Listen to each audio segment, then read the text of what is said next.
I'm Christopher Titus, and this is the Armageddon Update. Immigration! A problem that really pisses off this country that was created by immigrants. People have always hated immigration, especially people whose parents were immigrants. It's like a Mobius strip of cognitive dissonance that goes back to the beginning of America, which again, only exists because of immigrants. Before we go any further, unless your name is Dances with Ferrets or Wolf with a Six-Pack, your people came here from somewhere else. This man right here, Ron Disney is Satan DeSantis, is a second-generation immigrant whose great-grandparents immigrated from Italy. And this punchable face is a first-generation immigrant born in Canada, whose father didn't become a citizen until 2007. This should do Texas, his dad's from Cuba. Ted Cruz went to Princeton and Harvard, wasn't born here, and let people he represented in Texas die in the cold while he went to Cancun. Really, Texas? Is this your dude? Cool. Greg Abbott's wife is second-generation Mexican-American, because if the booty is cute, immigration is moot. Sorry about that last one. So, we've got people screaming against immigration who are either immigrants, the direct family of immigrants, or married to the children of immigrants. Hypocrisy seems to be the only thing the GOP is actually 100% committed to. Then, claimed follower of Jesus and fat maverick, Ron DeSantis, sent 50 immigrants to Martha's Vineyard at a cost to Florida taxpayers of $12 million, because the GOP is all about fiscal responsibility. I heard the in-flight meal was diamonds with a side of baby souls. Very expensive. Ron wanted to show the people of Martha's Vineyard that immigrants are a pain in the ass, and then the people of Martha's Vineyard took care of those immigrants. They fed them, helped them with their paperwork, and welcomed them. Everyone's been so welcoming and kind to all of them.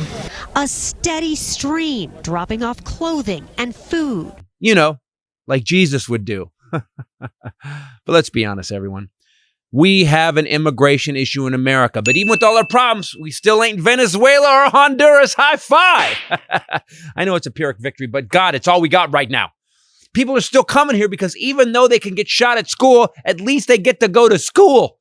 Our immigration problem was the best under Reagan. Reagan gave 11 million immigrants amnesty, and that's what he called it.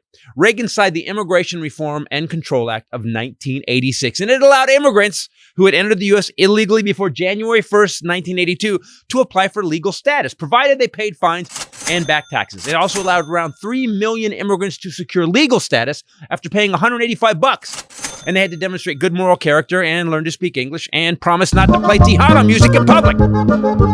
President George H.W. No. 1 signed into law the broadest revision of U.S. immigration laws. And what it did was it let 700,000 immigrants a year from 1982 through 1984, and 670,000 a year after that. And the bill was actually introduced and written by Ted Kennedy. You remember when these people worked together?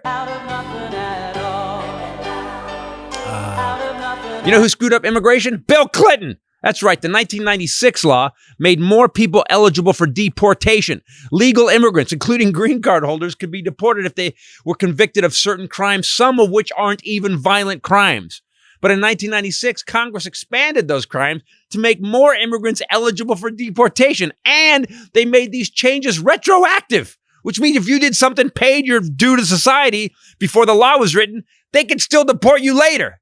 Clinton really screwed everybody, and I mean everybody. Since then, there's been no real immigration reform. Bush number 2, W, tried. Republicans voted it down. Obama tried. Republicans didn't let it come to a vote. Trump built concentration camps and took kids from their parents. And to be honest, President Biden seems to be avoiding it altogether. But maybe after getting 220 million vaccinated, trying to bring down inflation, bring down gas prices, fix the war in Ukraine, get infrastructure passed, adding 10 million jobs, fixing the supply chain, getting baby formula back on the shelves, expanding healthcare, making corporations pay their fair share of taxes, and try to get a fucking bike ride in on his day off. Maybe he'll get around to immigration next. He's got 2 years left. I'm Christopher Titus, and this is the Armageddon Update. Oh my God, I am coughing up jellyfish. It's a scallop. Jesus Christ. You know what? I need a good immigrant doctor is what I need.